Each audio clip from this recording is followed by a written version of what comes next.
Le rugissement du lion et les 7 tonnerres. Ensuite, nous lisons que le puissant ange, le Christ, rugit comme un lion. Et il posa son pied droit sur la mer et son pied gauche sur la terre et cria d'une voix forte comme quand un lion rugit. Dans l'Apocalypse 5, l'agneau de Dieu a déjà été appelé le lion de la tribu de Juda. Et l'un des anciens me dit, ne pleure point, voici le lion qui est de la tribu de Juda, le rejeton de David, a vaincu pour ouvrir le livre et en délier les 7 sceaux. Apocalypse 5, verset 5. Jésus est le lion de Juda et le roi qui régira et régnera sur la terre. La raison pour laquelle le lion rugit nous est donnée dans le livre d'Amos. 2 hommes marchent-ils ensemble sans en être convenus? Le lion rugit-il dans la forêt sans qu'il ait une proie? Le lionceau jette-t-il son cri de sa tanière sans qu'il n'ait rien pris? L'oiseau tombe-t-il dans le filet qui est à terre sans qu'il y ait un piège? Le filet se lève-t-il du sol sans qu'il n'y ait rien de pris? Si la trompette sonne dans une ville, le peuple ne sera-t-il pas alarmé? Et s'il arrive un malheur dans une ville, n'est-ce pas l'Éternel qui l'a fait? Car le Seigneur l'Éternel ne fait rien qu'il n'ait révélé son secret à ses serviteurs les prophètes. Le lion rugit, qui ne craindra? Le Seigneur l'Éternel parle, qui ne prophétisera? Amos 3, versets 3 à 8. Ce passage suppose une cause à effet entre 2 actions.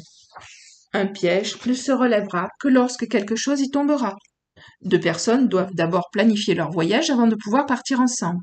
Le Seigneur révèle ses plans à son peuple et alors il accomplit ce qu'il a dit qu'il ferait. Un lion rugit seulement quand il a pris une proie. Le Christ est dépeint comme un lion rugissant dans Apocalypse 10 et Amos 3 nous dit qu'un lion ne rugit que s'il a pris une proie. Si le Christ est le lion qui rugit, quelle est la proie qu'il a prise? Puisque le puissant ange clame l'autorité sur la place des morts, la mer, et tous ceux qui s'y trouvent, et la terre des vivants, la terre, et tous ceux qui y habitent, je crois que les proies qu'il a prises sont son peuple dans la mer et son peuple sur la terre, à la fois les morts en Christ et les croyants vivants qui seront changés. Ce passage décrit la résurrection des morts en Christ et la transformation des croyants vivants en leur corps immortel et glorifié. Immédiatement après le rugissement du lion, les 7 tonnerres répondent à son rugissement. Qui ou que sont les 7 tonnerres? Et il s'écria d'une voix forte comme un lion qui rugit, et après qu'il eut crié, les 7 tonnerres firent entendre leur voix. Et quand les 7 tonnerres eurent fait entendre leur voix, j'allais écrire, et j'entendis du ciel une voix qui me disait, scelle les choses que les 7 tonnerres ont dites, et ne les écris point. Apocalypse 10, versets 3 et 4. Après le rugissement du lion, on nous présente 7 tonnerres. Nous avons déjà noté que le chiffre 7 représente la divinité et l'achèvement. Nous avons également noté qu'il y a 7 esprits devant le trône de Dieu, qui représentent la plénitude des attributs divins présents dans le Saint-Esprit. Dans le cas des 7 tonnerres, le chiffre 7 nous dit que les tonnerres sont divins, représentant l'Esprit.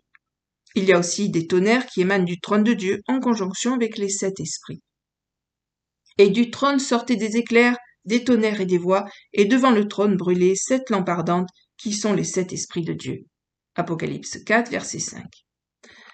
Dans l'Apocalypse 22, verset 1, l'esprit devant le trône n'est plus représenté par les tonnerres, les éclairs et les voix qui sortent du trône, mais par le fleuve de vie qui coule du trône de Dieu.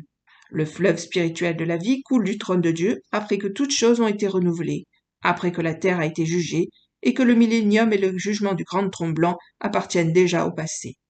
Jusque-là, l'esprit est représenté par les 7 torches et les éclairs, tonnerres et voix qui sortent du trône de Dieu. Christ prendra autorité sur les vivants dans le monde et sur les morts. Il ressuscitera les morts et changera les vivants. Il rugira comme un lion rugit quand il a pris sa proie. Et l'Esprit de Dieu, représenté par les 7 tonnerres, répondra au rugissement du lion avec un message qui lui est propre. Les paroles que Jean a entendues prononcer par les 7 tonnerres ont été scellées. C'est le seul aspect de la révélation que Jean a reçue du Christ qu'il n'a pas été autorisé à partager. Nous savons que le Christ et le Saint-Esprit contribuent tous deux à la résurrection des morts. En vérité, je vous le dis, le temps vient et il est déjà venu que les morts entendront la voix du Fils de Dieu et que ceux qui l'auront entendu vivront. Car comme le Père a la vie en lui-même, il a aussi donné au Fils d'avoir la vie en lui-même.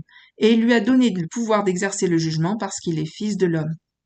Ne soyez pas surpris de cela, car l'heure vient que tous ceux qui sont dans les sépulcres entendront sa voix et sortiront, savoir ceux qui auront fait le bien en résurrection de vie et ceux qui ont fait le mal en résurrection de condamnation.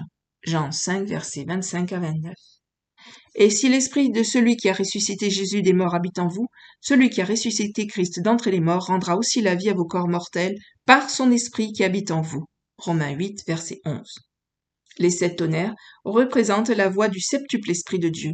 L'esprit ajoutera sa voix, sa puissance et son autorité à celle du Christ, et ensemble, l'esprit septuple et le lion de la tribu de Juda apporteront l'immortalité et la gloire à ceux qui sont en Christ, les morts et les vivants.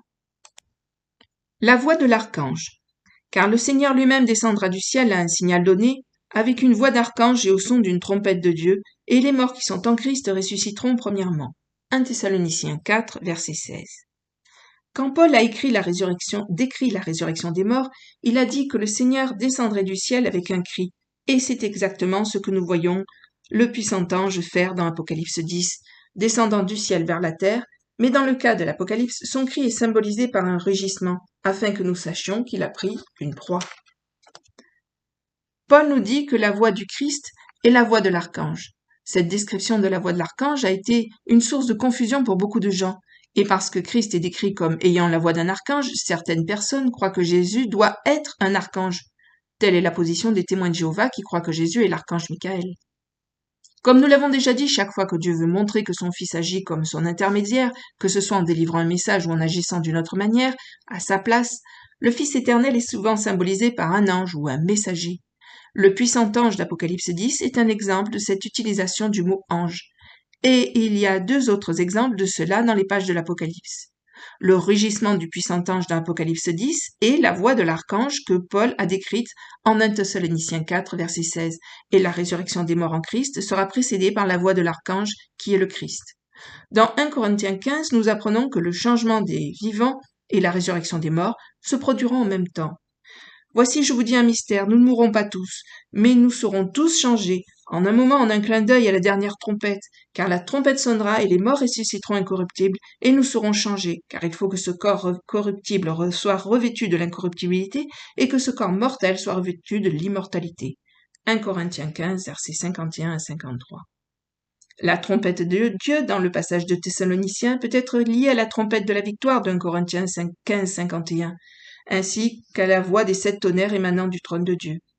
La fête des trompettes, également connue sous le nom de jour des cris, est le jour le plus probable de l'apparition de l'ange du Seigneur qui ressuscitera les morts et glorifiera les vivants croyants. Le délai. Apocalypse 10 poursuit en disant « Et l'ange que j'avais vu se tenir sur la mer et sur la terre leva sa main vers le ciel, et jura par celui qui vit au siècle des siècles, qui a créé le ciel et les choses qui y sont, la terre et les choses qui y sont, et la mer et les choses qui y sont, qu'il n'y aurait plus de délai, mais qu'au jour où le 7e ange ferait entendre sa voix, quand il sonnerait de la trompette, le mystère de Dieu s'accomplirait comme il l'avait déclaré à ses serviteurs les prophètes. » Apocalypse 10, versets 5 à 7. L'ange, le Christ, lève la main vers le ciel et jure par Dieu, le Créateur de toutes choses, que le délai est terminé. Ce passage d'Apocalypse fait allusion à Daniel 12 et à un autre ange encore qui fait le même geste et jure par Dieu. L'ange, appelé homme dans Daniel 12, est aussi une théophanie du Christ. Et moi, Daniel, je regardais et voici 2 autres hommes se tenaient debout, l'un en deçà du bord du fleuve, l'autre au-delà du bord du fleuve. Et on dit à l'homme vêtu de lin qui était au-dessus des eaux du fleuve, quand sera la fin de ces merveilles? Et j'entendis l'homme vêtu de lin qui était au-dessus des eaux du fleuve, il leva sa main droite et sa main gauche vers les cieux, et il jura par celui qui vit éternellement que ce sera pour un temps des temps et la moitié d'un temps, et que quand il aura achevé de briser la force du peuple saint, toutes ces choses seront accomplies. Daniel 12, versets 5 à 7. L'ange appelé l'homme dit à Daniel combien de temps durerait l'écrasement du pouvoir du peuple saint. L'ange faisait référence au temps de la grande tribulation pour les Juifs, qui, disait-il, durerait un temps des temps et un demi-temps, ou 3 ans et demi, ou 1260 jours. Le délai auquel l'ange de l'Apocalypse faisait allusion était le retard du début du jugement de Dieu, qui, jusqu'à ce point dans le temps, a été reporté. Avant que les jugements puissent commencer, le Christ doit prendre le rouleau, et avant de pouvoir prendre le rouleau, la rotation suivante de prêtres doit être en place dans la salle du trône céleste. Les morts en Christ ressuscités seront le premier groupe à apparaître au ciel dans leur corps glorifié, représentés par les 24 anciens d'Apocalypse 4. Peu de temps après, les saints vivants nouvellement glorifiés seront enlevés et rejoindront leurs frères ressuscités dans les cieux. Ceux-là sont les 24 anciens d'Apocalypse 5. Les jugements de Dieu ne peuvent pas avoir lieu avant que la résurrection et l'enlèvement de cette division de la prêtrise des croyants, symbolisée par les 24 anciens, n'aient lieu. Le puissant ange d'Apocalypse 10 déclare que, lors de la résurrection des morts et du changement des vivants dans leur corps immortel, le délai est maintenant terminé, et que les prophéties qui ont été révélées aux serviteurs de Dieu, en particulier les délais prophétiques et les événements révélés à ses serviteurs du temps de la fin, consignés dans le livre de l'Apocalypse, auraient bientôt lieu. Au moment où le 7e ange sonne de la trompette, les jugements prophétisés dans le livre de l'Apocalypse seront terminés. Une fois que l'ange puissant ressuscite les croyants des morts et change et ravit les saints vivants, les événements associés aux sceaux, trompettes et coupes, ainsi que le reste des événements qui se déroulent dans le livre de l'Apocalypse, peuvent commencer. Le délai sera terminé. Quand le délai a-t-il commencé?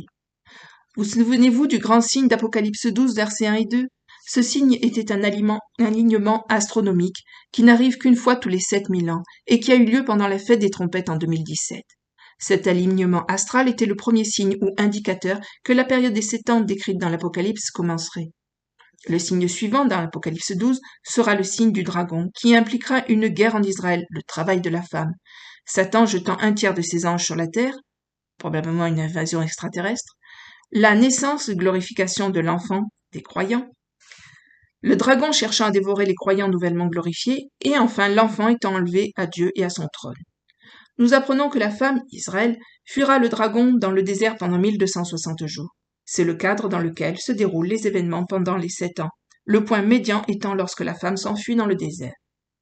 Si les 7 années précédant le retour du Christ ont commencé le 21 septembre 2017, le point médian sera alors le 3 avril 2021.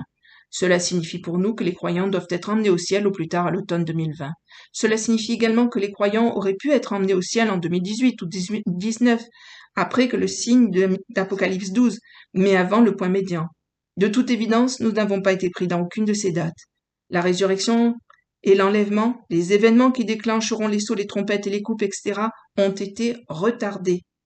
La dernière année possible pour l'enlèvement de la moisson du blé, également symbolisée par l'enfant étant enlevé à Dieu dans Apocalypse 12, et pendant la fête d'automne du Seigneur en 2020.